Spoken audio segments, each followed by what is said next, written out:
अब इतना हो गया हमारा, ठीक है। अब हम नो लॉक यूज क्यों यूज करते हैं उसको मैं पेंट में बताता हूँ तो ज्यादा बेटर समझ में आएगा।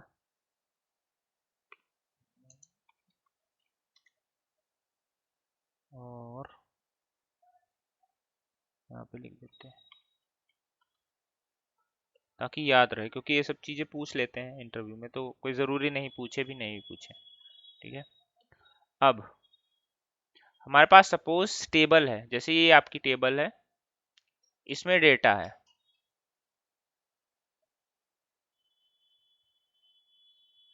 ठीक है। क्या हो रहा है कि हम सिलेक्ट कर रहे हैं, यहाँ से हमने क्या किया, डेटा सिलेक्ट कर रहे हैं।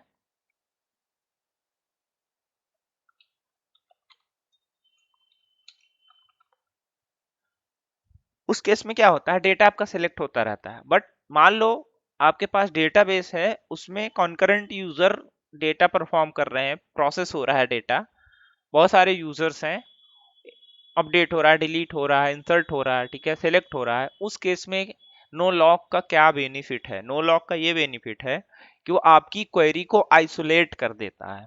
आइसोलेट का मतलब ये होता है कि ये जो स्टेटमेंट आपने लिखा और इसको रन कर दिया, मान लीजिए नो लॉक यूज करके, तो जितना डेटा उस टाइम में सिलेक्ट होगा उसको आइसोलेट कर देगा, मतलब आपकी जो क्वेरी रन हो रही है उस पे कोई किसी भी क्वेरी का कोई इफेक्ट नहीं पड़ेगा। इन द सेंस, मान के चलिए आप कि एक ही टेबल है जिसपे अपडेट भी हो रहा है, डिलीट भी हो रहा है, सिलेक्ट भी हो रहा है।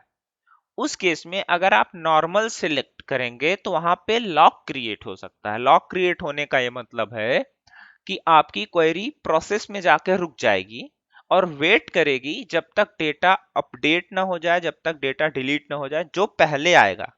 पहले मीन जो प्रायोरिटी पे।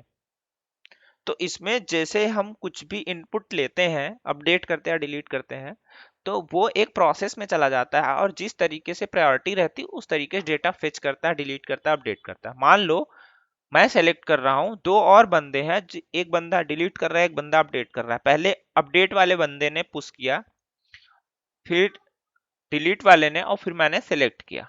तो उस केस में क्या होगा, मैंने अगर नो लॉक नहीं यूज किया है तो क्या होगा, डिलीट होगा, उसके बाद वो अपडेट होगा, जब तक वो सारी क्वेरी सक्सेसफुली नहीं हो जाएंगी तब तक क्या होगा कि वो डेटा क्यू में ही रहेगा, प्रोसेस चलता रहेगा, चलता रहेगा, चलता रहेगा, जैसे वो सक्सेसफुल होगा तब हमारा एग्जीक्यूट होगा। इसी केस में अगर हमने नो लॉक यूज कर लिया तो क्या होता है, वो क्वेरी को आइसोलेट कर देता है कि डिलीट हो चाहे अपडेट, उसने डेटा उठा लिया और उतने डेटा में वो उतना डेटा सिलेक्ट करेगा, आपको अपडेटेड रिकॉर्ड नहीं मिलेगा। उस केस में आइसोलेट तो कर देता है बट आपको अपडेटेड रिकॉर्ड नहीं मिलता कि किसी ने डिलीट किया, किसी ने इंसर्ट किया, किसी ने अपडेट किया। तो वो बेसिकली जो मॉडिफाइड रिकॉर्ड रहेगी सिलेक्ट करने के बाद वो आपको नहीं मिलेगा। इस नो लॉक यूज करने से क्वेरी आइसोलेट हो जाती है वहां पे। तो इसका ड्रॉबैक और बेनिफिट क्या है कि ये किसी को लॉक नहीं क्रिएट करने देता, मींस आप चाहे डिलीट करो, अपडेट करो, कुछ भी नहीं करने देगा, उसमें कोई भी लॉक क्रिएट नहीं करेगा, वो एग्जीक्यूट हो जाएगी, आपकी क्वेरी अलग से एग्जीक्यूट हो रही। बट अगर आपने उस केस में आपको अपडेटेड डेटा नहीं मिलेगा, एक बार जो आपने एग्जीक्यूट कर दिया, डेटा सिलेक्ट होने लगा तो फिर अपडेटेड डेटा नहीं निकालेगा। जैसे आप मान लो आपका यूजर है, ठीक है, आपके यूजर में 50 रुपए हैं, एक वॉलेट का है, वो वॉलेट को मैं सेलेक्ट कर रहा हूँ और मैंने सेलेक्ट लगाया, नो लॉक लगाया और सेलेक्ट लगाया, 50 रुपए वो सेलेक्ट हो रहा है, लेकिन किसी और ने आके आपके वॉलेट में 10 रुपए और ऐड कर दिए, तो आपके वॉलेट की वैल्यू हो गई 60 रुपीज। ठीक, उस केस में 60 रुपीज मेरे डेटा में सिलेक्ट नहीं होगा क्योंकि हमने नो लॉक यूज किया है। ठीक, अगर हम यहीं पे सिलेक्ट यूज करेंगे तो वो हमें क्या अपडेटेड डेटा निकाल के देगा। लेकिन उस केस में अगर सेम ही रिकॉर्ड अपडेट डिलीट इंसर्ट हो रहा, हैवी रिकॉर्ड बहुत ज्यादा उस पे रस आ गया है डेटाबेस पे, तो वो क्यू क्रिएट कर देगा और उसमें टास्क एग्जीक्यूट होता रहेगा जब तक सक्सेसफुली पूरा एग्जीक्यूट नहीं होता, आपका क्वेरी वेट करता रहेगा जब तक सक्सेसफुल ना हो जाए। तो उस केस में लॉक क्रिएट हो जाता है और आपकी क्वेरी स्टिल उसी में क्यू में रहती, प्रोसेस होती रहती। ठीक, तो इसलिए लॉक वहां पे यूज नहीं करना चाहिए जहां पे ट्रांजैक्शनल डेटा प्रोसेस होता है। ट्रांजेक्शनल मीन्स मान लो आपके बैंक्स हैं, मान लो आपका वॉलेट का कोई काम है, कोई पैसे की लेन देन है, कोई स्टॉक है, ठीक है। उन केस में मान लो आप मेडिकल का एक शॉप है, ठीक है, दो बंदे आए, एक ही दवाई अवेलेबल है, दो बंदे ने दोनों मांगा और दो यूजर बैठे हुए, मतलब दो विंडो है, एक शॉप पे दो विंडो है, दो लोग दवाई दे रहे हैं। जैसे मान के चलो आपकी ये एक शॉप है और इस पे एक बंदा है। ये सब इंटरव्यू में क्वेश्चन पूछे जाते हैं, इसलिए थोड़ा ध्यान से देखना। दो बंदे हैं, ठीक। अब क्या होगा कि ये इसका यूजर अलग है, इसका यूजर अलग है। आदि जी चश्मा बन गया, तो ये यूजर अलग है, ये यूजर अलग है। अब इसमें क्या होगा कि इस सेम दो कस्टमर आए, इधर से दो बंदे आ गए, ठीक है, ये दो बंदे आ गए यहाँ पे, और ये बंदे आने के बाद सेम दवाई के लिए इन्होंने प्रोसेस किया इधर से। इसने इस यूजर को बोला भाई ये दवाई चाहिए, इसने भी ये बोला ये दवाई चाहिए, और दोनों दवा जो है सेम कंपनी, सेम फॉर्मूला, सब कुछ सेम है, और एट द सेम टाइम दोनों लोग प्रोसेस किए। तो उस केस में क्या होगा, मान लो अगर आप नो लॉक यूज कर रहे हैं तो क्वेरी आइसोलेट हो जाएगी और ये बंदा निकाल के डेटा दे देगा, यस डेटा अवेलेबल है और ये भी अवेलेबल है, और दोनों लोग प्रोसेस कर देंगे, लास्ट में कॉन्फ्लिक्ट कर जाएगा यहाँ पे, क्योंकि एक ही क्वांटिटी अवेलेबल है उस चीज की। तो क्या होगा, आपको अपडेटेड रिकॉर्ड नहीं मिलेगा। तो इसलिए नो लॉक वहां नहीं यूज करना चाहिए, जहां पे ट्रांजेक्शनल चीजें हो, जहां पे हम कुछ चीजें, हमें लेटेस्ट डेटा चाहिए, वहां पे नहीं यूज करना चाहिए, वहां पे वेट करना पड़ेगा आपको क्यू। जैसे फ्लिपकार्ट में जब सेल लगती है तो क्या होता है, एक ही टाइम पे इतना ज्यादा यूजर आते हैं कि एक सेकंड, एक मिनट लगता है, सारे स्टॉक आउट ऑफ स्टॉक हो जाते हैं, आप वहां पे बाय नहीं कर पाते हैं, ठीक है। उस केस में क्या होता है, उस केस में ये होता है कि वो लोग क्यू प्रोसेस लगाते हैं। जैसे आईआरसीटीसी के केस हो गया, आईआरसीटीसी के केस में क्या होता है, मल्टीपल यूजर्स एक टाइम पे आ रहे हैं और डेटा पुश हो गया, तो एक बार वो क्यू में डेटा ले लेते हैं, बाकी डेटा नहीं लेते हैं, और फिर वन बाय वन उसी को प्रोसेस करते हैं। तो इस तरीके का होता है, क्योंकि मान लो सेम ही, ऐसा तो है नहीं सेम ही टिकट दो लोगों को दे दिए, फिर तो कॉन्फ्लिक्ट करेगा ना कि दो बंदे जाएंगे सेम सीट पे। तो ये जो तरीका होता है, उस तरीका में और भी चीजें वहां पे मैनेज होती है, लेकिन सिंपल स्टेप जो होता है सबसे पहले वो नो लॉक अवॉइड करना चाहिए वहां यूज करने के लिए, आपको अगर अपडेटेड रिकॉर्ड चाहिए, ठीक है। ओके, आगे क्या है, कैसे डेटाबेस क्रिएट करते हैं बैकअप। तो बैकअप क्रिएट करने के लिए आप यहाँ पे आइए, राइट क्लिक कर दीजिए, यहाँ पे टास्क में जाइए, टास्क में जाने के बाद यहाँ पे आता है बैकअप, ठीक है, डेटाबेस बैकअप, और यहाँ पे आप इसको रिमूव करिए, ऐड कीजिए, और यहाँ पे आप प्रोवाइड कर दीजिए जहाँ पे भी डेटाबेस, जो भी लोकेशन, यहाँ पे डेटाबेस ले लीजिए, मान लीजिए फाइल का नाम दे दिया MyDB BAK देना जरूरी है, ठीक है, क्योंकि ये देखो फाइल टाइप क्या है, .BAK, ठीक है, तो यहाँ पे हम BAK दे दिए और ओके कर दिए। और जैसे हम ओके, अब इसमें दो टाइप के डेटाबेस होते हैं, एक फुल होता है, एक डिफरेंशियल होता है, ठीक है। फुल और डिफरेंशियल में दोनों में डिफरेंस होता है, कंप्रेस करके निकालता है और इसमें कुछ लॉग्स वगैरह होता है, और इसमें पूरा लॉग वगैरह सब कुछ होता है आपका, ठीक है। तो अलग अलग टाइप के भी डेटाबेस होते हैं। हमने यहाँ पे ओके किया, जैसे ओके किया यहाँ पे, और आप देख सकते हैं यहाँ पे टास्क में जाके बैकअप डेटाबेस, ऐड, कॉपी,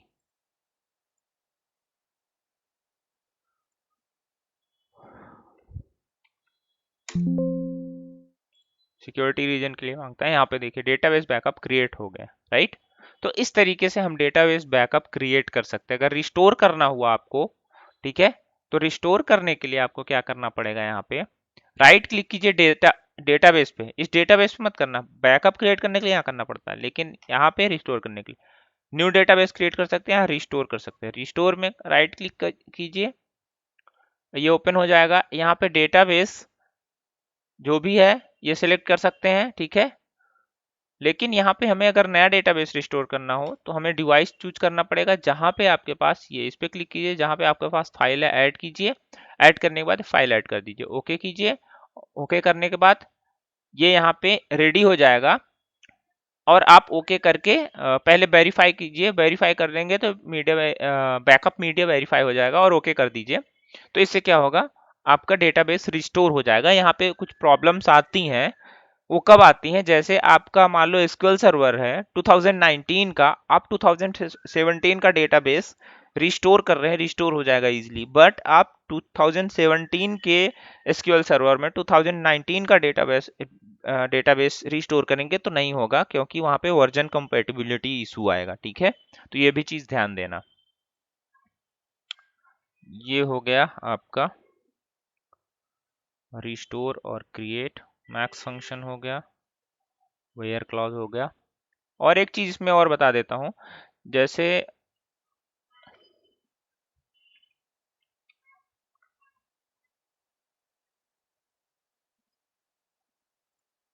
ये है, अब मान लो अगर मुझे सिलेक्ट करना है यहाँ पे एक क्या बोलते हैं, सब क्वेरी, तो सब क्वेरी कैसे सेलेक्ट करेंगे?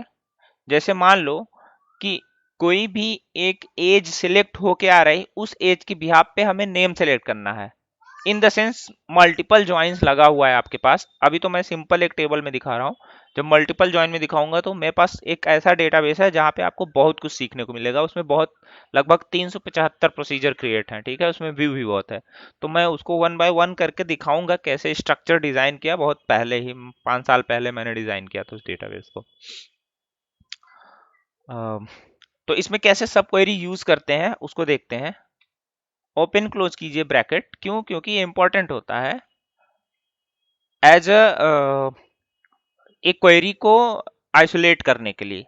कैसे? मान लो यहाँ पे आप डायरेक्ट कॉलम यूज कर लोगे, वो चलेगा, लेकिन आप यहाँ पे क्वेरी लगाओगे, सिलेक्ट सिलेक्ट चलेगा, सिंटैक्स नहीं चलेगा। इस वजह से इसको हम ब्रैकेट के अंदर यूज करेंगे और यहाँ पे लिखेंगे सेलेक्ट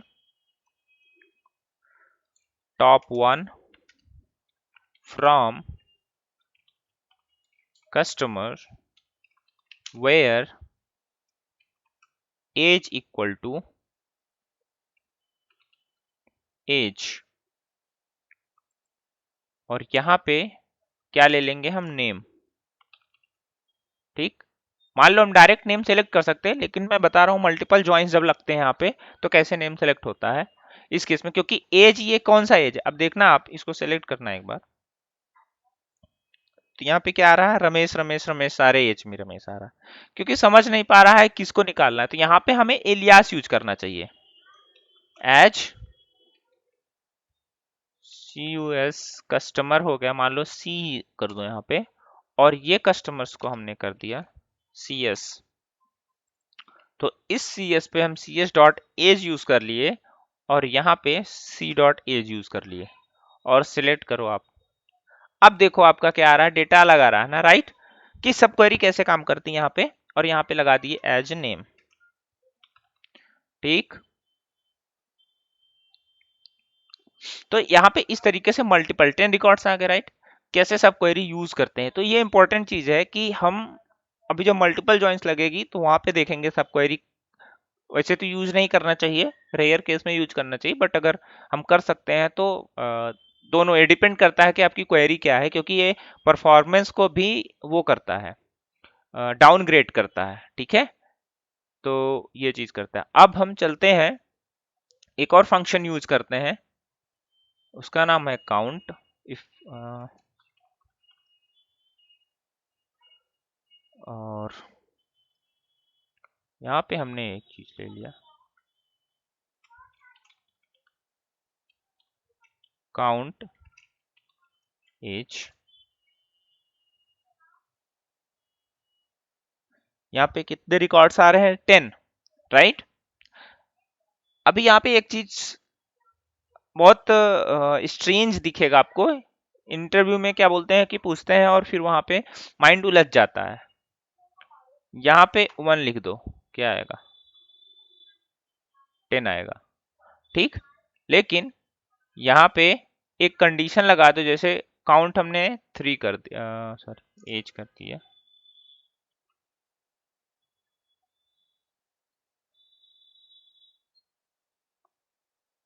टेन आ गया।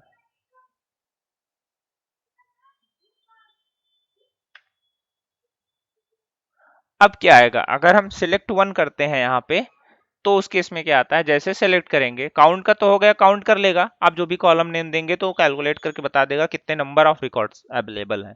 बट यहाँ पे सेलेक्ट वन करेंगे तो क्या आएगा, वन वन ही आएगा। जित जितने रिकॉर्ड्स रहेंगे उतनी बार आएगा, लेकिन वन वन ही आएगा ये, क्योंकि हम सिलेक्ट क्या कर रहे हैं, वन कर रहे हैं। ठीक है, तो ये भी क्वेश्चन पूछ के थोड़ा सा माइंड जो है इधर उधर करते हैं इंटरव्यूअर, कि मान लो यहाँ पे मैंने सेलेक्ट कर दिया वन, तो क्या आएगा डेटा। ठीक है, अगर कॉमा दे देते हैं नेम, अब 11 वन वन आ रहा, उसका नाम आ रहा है। ठीक है, तो इस तरीके से जितने भी रिकॉर्ड रहेंगे वन ही आएंगे। अब काउंट हो गया आपका। काउंट में भी डिस्टिंक्ट यूज कर सकते हैं हम, जैसे हमारे पास ये है काउंट, यहाँ पे एज है, यहाँ पे यूज कर लिया हमने डिस्टिंक्ट।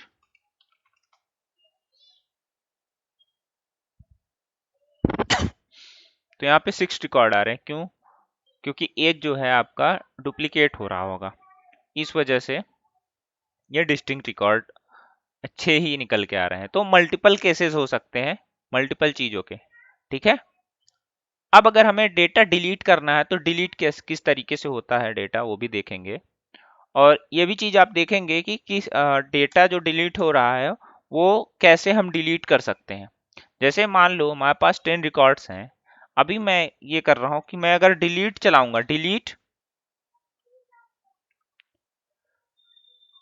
तो ये क्या करेगा, इस कस्टमर टेबल की सारा रिकॉर्ड डिलीट कर देगा। बट अगर मुझे केवल एक ही रिकॉर्ड डिलीट करना है तो उसके लिए क्या, हमें पता नहीं है, इसमें से एक ही रिकॉर्ड डिलीट करना, बस मैं कोई वेयर कंडीशन नहीं देना चाहता हूं यहाँ पे। ठीक है, तो यहाँ पे क्या कर देंगे हम, टॉप वन।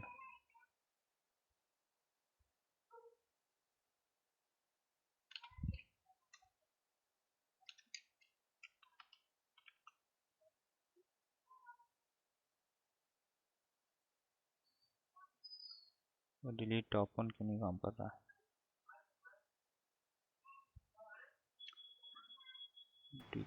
आई think sir top one as देना पड़े शायद।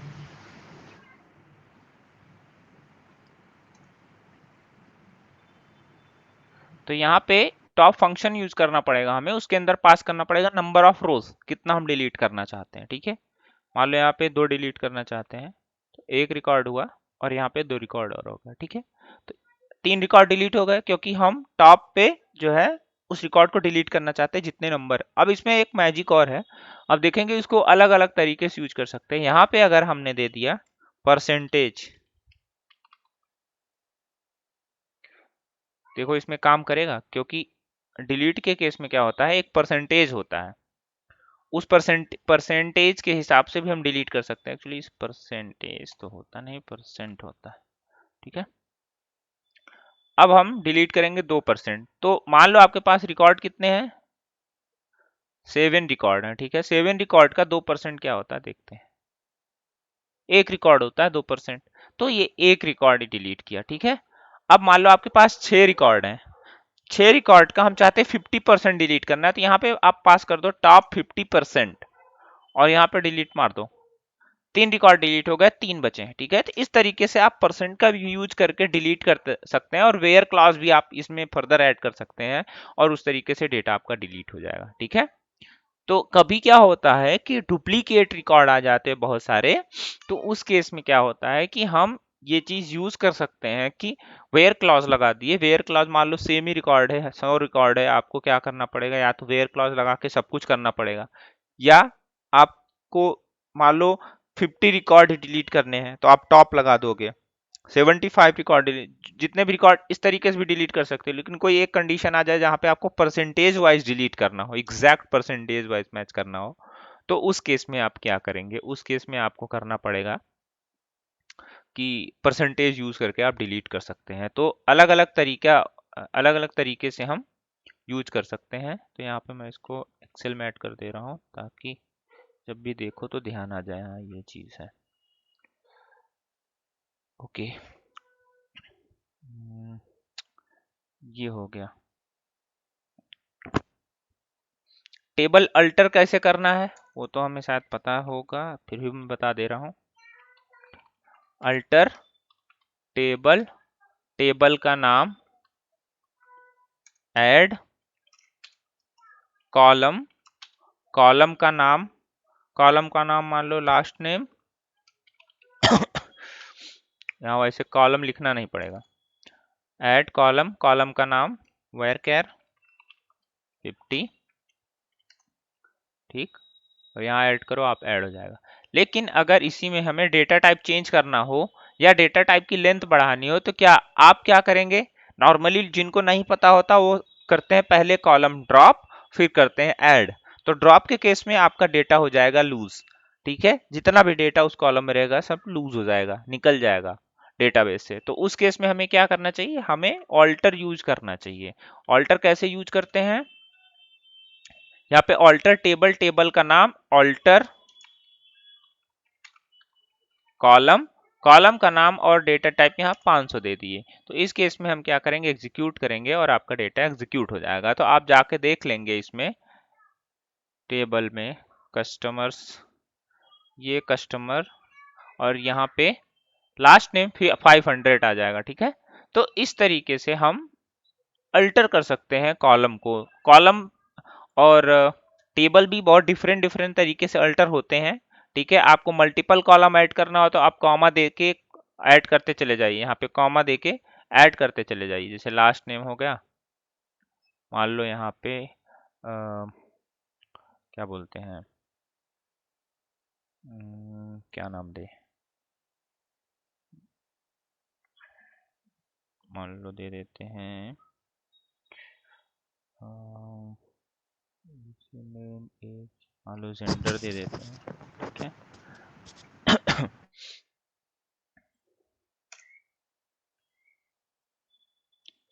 काम नहीं करता क्या, मल्टीपल काम तो करता है शायद, एसक्यूएल में काम नहीं करता शायद, alter incorrect syntax,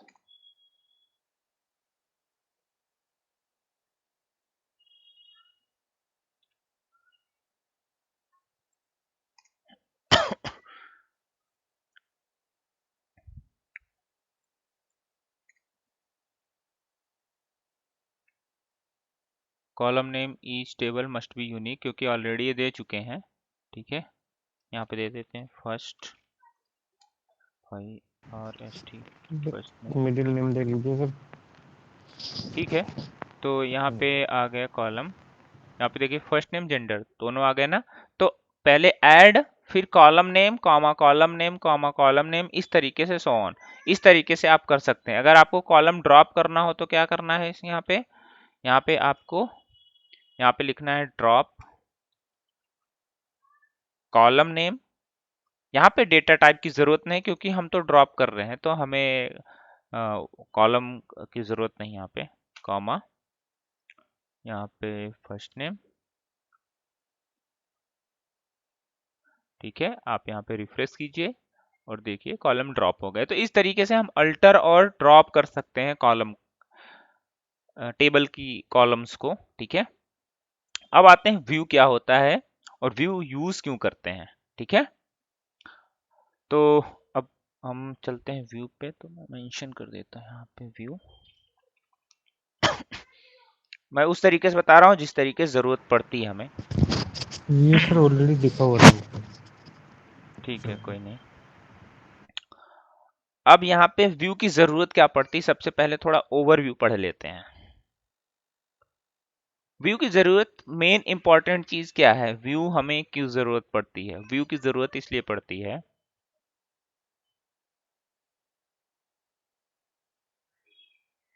security purpose के लिए, ठीक है। Mostly view is used for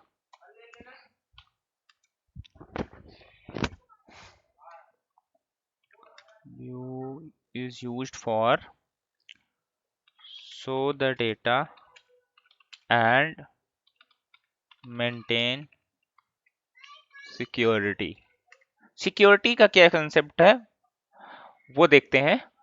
सभी को पता है व्यू मींस एक वर्चुअल टेबल होता है, ठीक है। तो यहाँ पे और नहीं लिखता, view is a virtual table, ठीक।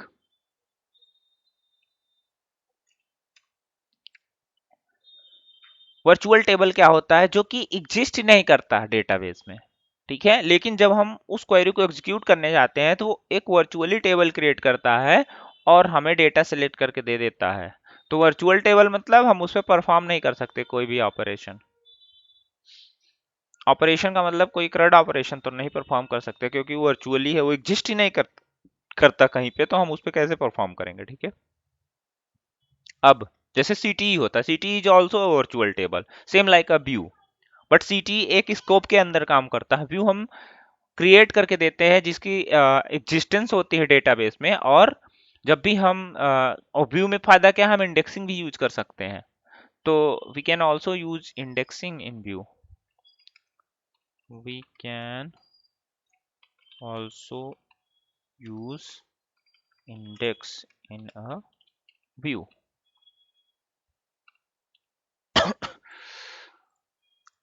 तो ये कुछ चीजें होती हैं व्यू की जो बहुत खास बात होती है। चलते हैं एक बार समझने की कोशिश करते हैं कि व्यू सिक्योरिटी पर्पज में कैसे काम आता है। मान लो मेरे पास एक डेटाबेस है, ठीक है, बहुत बड़ा डेटाबेस है ड्रीम 11 का, ठीक। अब इस पे आते हैं हम, कुछ यूजर्स हैं, जैसे आप, जैसे मेरे बहुत सारे क्लाइंट्स हैं, ठीक है, सब अलग अलग डेटाबेस एक्सेस कर रहे हैं। तो उस केस में क्या, मान लो मल्टीपल यूजर्स हैं, बहुत सारे यूजर्स हैं, इतने सारे यूजर्स हैं कि डेटाबेस कभी कभी हैंग हो जाता है। इतने सारे यूजर्स हैं मान लो, और एक साथ ही ये हिट मार रहे हैं यहाँ पे। तो दो चीजें होती हैं, प्रोसीजर और व्यू। प्रोसीजर मैंने ऑलरेडी बताया, प्री कंपाइल्ड स्टेटमेंट होता है, और उसको क्रिएट कैसे करते हैं, आगे यूज कैसे करते हैं, I will tell you. But procedure और views as like a same, but view is use for the security purpose और प्रोसीजर फॉर ऑल पर्पज। जैसे प्रोसीजर हम इसलिए यूज करते हैं कोड को रीयूज कर सकें। इनहेरिटेंस में भी आप लोगों ने पढ़ा हो, तो इनहेरिटेंस में क्या होता है, रीयूजिबिलिटी ऑफ कोड, जिसमें ऑलरेडी कोड बना हुआ है, हम उसको रीयूज कर रहे हैं जहां जहां जरूरत पड़ रही है, हम अलग से नहीं बनाना पड़ता हमें, ठीक है।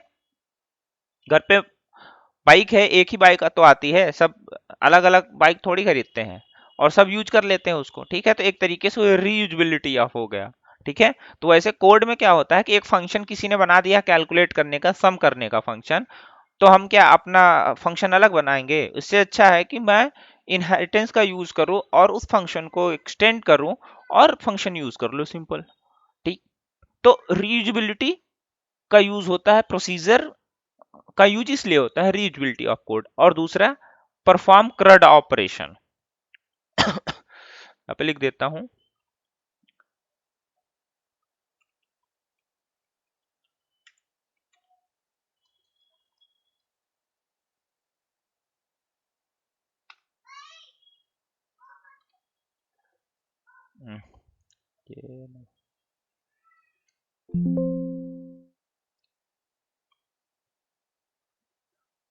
रीयूजेबिलिटी यहाँ पे क्या हो जाएगा, एक सेकेंड,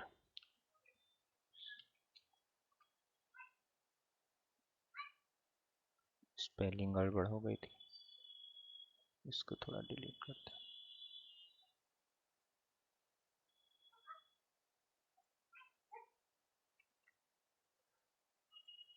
ठीक, रीयूजेबिलिटी हो गया, दूसरा क्या हो गया, क्रड operation.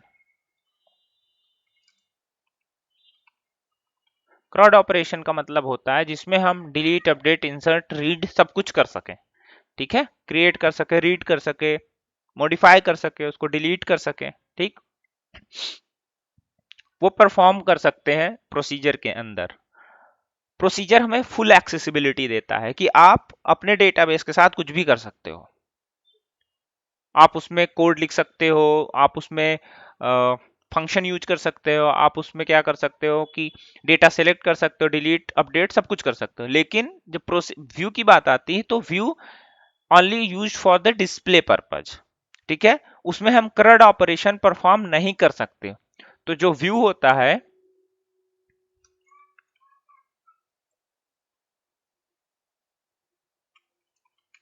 Can not perform क्रड operation, ठीक। ये सिक्योरिटी पर्पज के लिए हो जाता है। सिक्योरिटी पर्पज में बार बार इसलिए बोल रहा हूं, मैं बता रहा हूं क्या होता है एक्चुअल में। अगर आपने एक प्रोसीजर क्रिएट करके किसी को दे दिया तो वो उस डेटाबेस की फुल एक्सेसिबिलिटी उसको मिल जाएगी। वो डेटाबेस में कोई भी चेंजेस कर सकता है, कुछ भी कर सकता है, ठीक है। लेकिन अगर आप व्यू देंगे तो वो क्या करेगा, वो कुछ नहीं कर पाएगा, केवल डेटा निकाल कर देख सकता है क्या है डेटा, वो भी जो डेटा सेलेक्ट होगा उस व्यू में केवल वही। लेकिन प्रोसीजर के केस में डेटा मॉडिफाई हो सकता है, ठीक है। इस वजह से व्यू का मेन यूज होता है। समझ में आया? व्यू भी एक वर्चुअल टेबल है, उसमें हम अब देखो CRUD ऑपरेशन नहीं परफॉर्म कर सकते लेकिन परफॉर्म कर सकते हैं। एक ऐसा लॉजिक है जिसके थ्रू हम CRUD ऑपरेशन व्यू में भी परफॉर्म कर सकते हैं। और ये क्वेश्चन पूछा जाता है कि क्या हम व्यू में CRUD ऑपरेशन लाइक अपडेट कर सकते हैं व्यू के थ्रू? तो नॉर्मली तो आंसर होता है नो, बट एक सिनेरियो ऐसा बनता है जिसमें यस होता है। कौन सा सिनेरियो? मान लो एक ऐसा व्यू है जो कि केवल एक ही क्वेरी उसमें लिखी हुई है सिलेक्ट करने की, एक ही टेबल सिलेक्ट करने का लिखा है, तो उस केस में आप क्या कर सकते हो, अपडेट कर सकते हो केवल उस क्वेरी को। और अगर मान लो मल्टीपल ज्वाइंस भी लगा है तो सिर्फ एक ही टेबल में डेटा आप मॉडिफाई कर सकते हैं, ठीक। तो आप मल्टीपल जैसे हम अपडेट करते हैं, तो मान लो हमारे पास 10 टेबल है, हम चाहते हैं कि एक टेबल के हिसाब से दूसरे टेबल में डेटा अपडेट हो जाए, तो वहां पे हम क्या करते हैं, ज्वाइन लगाते हैं और ज्वाइन के थ्रू अपडेट करते हैं डेटाबेस। और ज्वाइन लगता है व्यू में भी, तो वहां पे अपडेट नहीं हो पाता है। यही एक सिक्योरिटी सबसे बड़ी है व्यू की, ठीक है। तो अब इसको क्रिएट कैसे करते हैं? बेसिकली दो टाइप के व्यू होते हैं, एक होते हैं यूजर डिफाइंड व्यू, एक होता है system defined view. System defined view अपना खुद व्यू बना के रखा है जो कि टेम्प डीबी मास्टर डीबी के अंदर होता है। वो डेटा अपनी पर्पज के लिए यूज होता है, जैसे व्यू हो गया, कैटलॉग, स्कीमा, कुछ इंफॉर्मेशन देनी हुई, उसके लिए व्यू यूज होता है जो ऑलरेडी सिस्टम में बना हुआ है। लेकिन यूजर डिफाइंड जो हम बनाते हैं व्यू, वो होता है व्यू, ठीक है। उसको बनाएंगे कैसे व्यू, चलते हैं इस पे। यहाँ पे लिखना पड़ता है क्रिएट। क्या क्रिएट करना? व्यू क्रिएट करना। व्यू का नाम दे देंगे, जैसे मान लो माई व्यू, ठीक। अब यहाँ पे हम लिखते हैं select asterisk from, select asterisk from customers, ठीक। अब यहाँ पे हम वेयर कंडीशन भी पास कर सकते हैं, वेयर एज इक्वल टू 23, ठीक। और यहाँ पे इलियास देना पड़ेगा एज, क्योंकि ये my view as a table बन जाएगा, ठीक है, इसलिए एज देना पड़ता है यहाँ पे। अब इसको क्रिएट कर दिए, सक्सेसफुली क्रिएट हो गया। अब आके हम देखते हैं व्यू कहाँ दिखेगा। ये व्यू होता है, यहाँ पे दिखेगा, ये देख रहे हैं। अब इसको एक बार जरा डिजाइन मोड पे देखेंगे तो आपको दिखेगा कि किस तरीके से व्यू सिलेक्ट होता है। देखो यहाँ पे व्यू में कॉलम आ गए। अगर जैसे ही मैं यहाँ पे क्या करूंगा, मैं यहाँ पे लगा दिया ज्वाइन, ज्वाइन किस टेबल से? दूसरा एम्प्लॉयज टेबल से, on name equal to name. अब दोनों नेम सेम है तो एरर बताएगा, इसलिए हमें यहाँ नेम पे डिफाइन करना पड़ेगा, ठीक है। हम यहाँ पे नेम डिफाइन करना पड़ेगा और यहाँ पे भी हमें बताना पड़ेगा एज, ठीक, डॉट एज। अब क्या करना पड़ेगा, क्योंकि ऑलरेडी क्रिएटेड है, यहाँ अल्टर करना पड़ेगा, ठीक है। अल्टर किया, column name function must be unique, name in view function is more than once. क्यों ये क्यों एरर आ रहा है? ये सब एरर आता है और कंफ्यूज करता है कुछ टाइम के लिए, ठीक। क्यों? क्योंकि जो हमने दो टेबल लिए, दोनों में एज है, दोनों में नेम है। अब क्या करेगा, वो कंफ्यूज हो जाएगा क्योंकि हमने यहाँ एस्ट्रिक यूज किया है ना। तो हम इस तरीके से यूज कर सकते हैं, क्या, कस्टमर डॉट एस्ट्रिक, ठीक, कॉमा एम्प्लॉइज डॉट एस्ट्रिक। इस तरीके से यूज करके हम यहाँ पे ऑल्टर कर देंगे। अब क्या कह रहा है, कॉलम नेम इन ईच, क्योंकि हम एस्ट्रिक यूज कर रहे हैं, इसकी जगह हमें क्या करना पड़ेगा, नेम, और यहाँ पे भी name, H N H A. हो गए सक्सेसफुली, ठीक। अब यहाँ पे हम इसको जाएंगे फिर से डिजाइन मोड पे जाएंगे तो आप देखिए कि ये किस तरीके से एक दूसरे को रेफरेंस कर रहा है। ये जो नेम है, ये नेम इस नेम को रेफरेंस कर रहा है, दोनों में ज्वाइन लगा हुआ है और डेटा यहाँ सेलेक्ट करके दे रहा है। ठीक है, नेम दोनों में सेलेक्ट हो गया। इस तरीके से हम क्या कर सकते हैं, डेटा सेलेक्ट कर सकते हैं। एज कॉलम इसलिए सिलेक्ट है क्योंकि हमने वेयर क्लॉज लगाया। वेयर क्लॉज में फिल्टर देख रहे हैं ना, फिल्टर कैसे काम करता है, सॉर्ट टाइप, तो बहुत सारे इसमें कंडीशन हम लगा सकते हैं उस कंडीशन, और ये क्वेरी बन गई आपकी। तो व्यू इस तरीके से दिखता है। अब जरा हम इसको सेलेक्ट करके देखें। यहाँ पे व्यू को सिंपली सेलेक्ट करने के लिए हमें क्या करना पड़ता है, सेलेक्ट एस्ट्रिक फ्रॉम, जो व्यू का नाम रहे। ठीक है, यहाँ पे लिखते हैं select asterisk from. Asterisk from क्यों करते हैं यहाँ पे जानते हैं, क्योंकि ये एज अ वर्चुअल टेबल होता है और नॉर्मल टेबल भी हम ऐसे सेलेक्ट करते हैं, तो इसलिए यहाँ पे ऐसे देते हैं। क्या दे दिया, ए एन, मैच ही नहीं किया कोई नाम।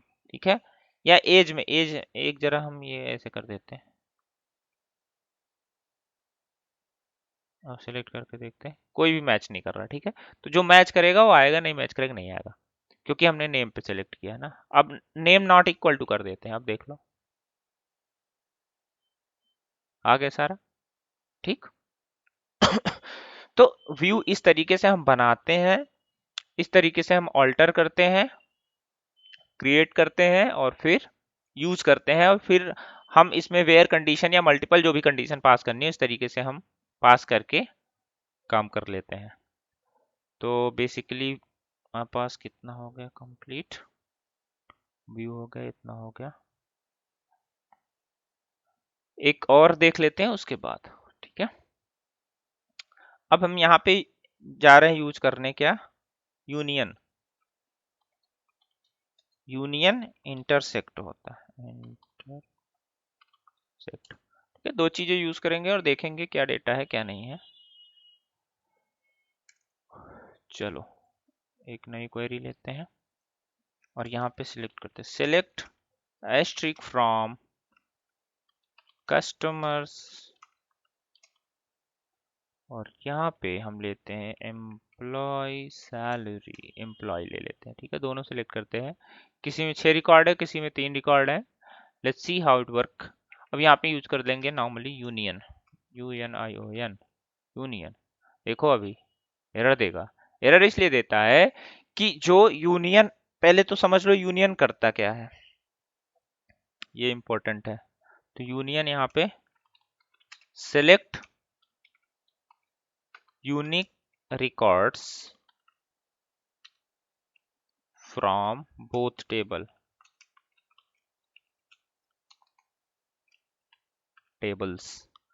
ठीक, क्या करता है, यूनिक रिकॉर्ड सेलेक्ट करता है, इसलिए यूनियन का यूज होता है। अब यहाँ पे एरर इसलिए आ रहा है क्योंकि ये कह रहा है कि जो हम यूनियन यूज करके, क्योंकि यूनियन सबसेट का पार्ट है मैथ में, आई थिंक सबसेट होता है, तो उसमें यूनियन यूज होता है, कि यूनियन एक्चुअली आस्क करता है कि जो भी आप डेटा सेलेक्ट करते हो मैच करना चाहिए, मैच नहीं करेगा डेटा नहीं सिलेक्ट कर, डेटा नहीं सिलेक्ट कर पाएगा ये।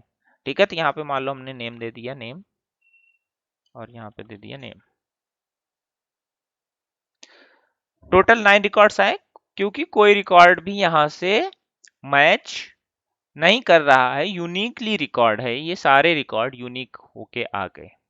ठीक, रमेश पहले वाले में, इसमें इसमें कोई नाम मैच कर रहा है नहीं, एक एक इंसर्ट करके देखते हैं ना, फिर इंसर्ट इनटू नेम,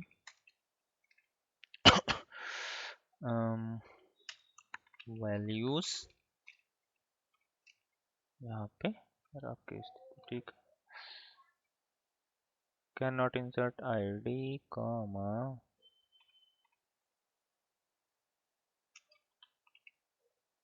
ठीक है, आईडी प्राइमरी की लगी इस वजह से।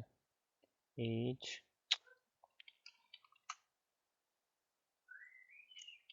95, ठीक है। अब जरा सेलेक्ट करते हैं, अब भी 9 रिकॉर्ड आ रहा है क्योंकि जो ये राकेश एंट्री किया हमने वो डुप्लीकेट हो गया। तो अगर हमें चाहिए कि सारा रिकॉर्ड आ जाए तो उसके लिए हमें क्या करना पड़ेगा, हमें यूज करना पड़ेगा union all. Union all will select all the duplicate records as well। देखो 9 रिकॉर्ड आ रहा था, 10 रिकॉर्ड आ गया, ठीक है। तो इस तरीके से हम यूनियन यूनियन ऑल यूज कर सकते हैं, ये दोनों। अब आती बात इंटरसेक्शन की।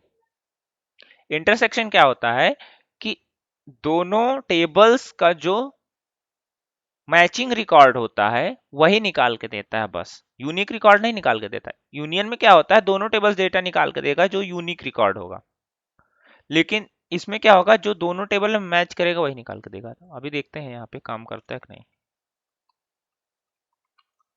इंटरसेक्ट नेम, यहाँ पे डेटा मैच नहीं कर रहा है, सेलेक्ट करके देखते हैं। ये रमेश दिनेश राकेश राकेश, ठीक है।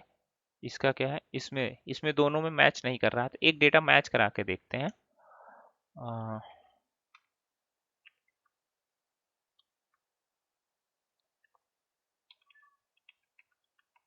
एक सेकेंड,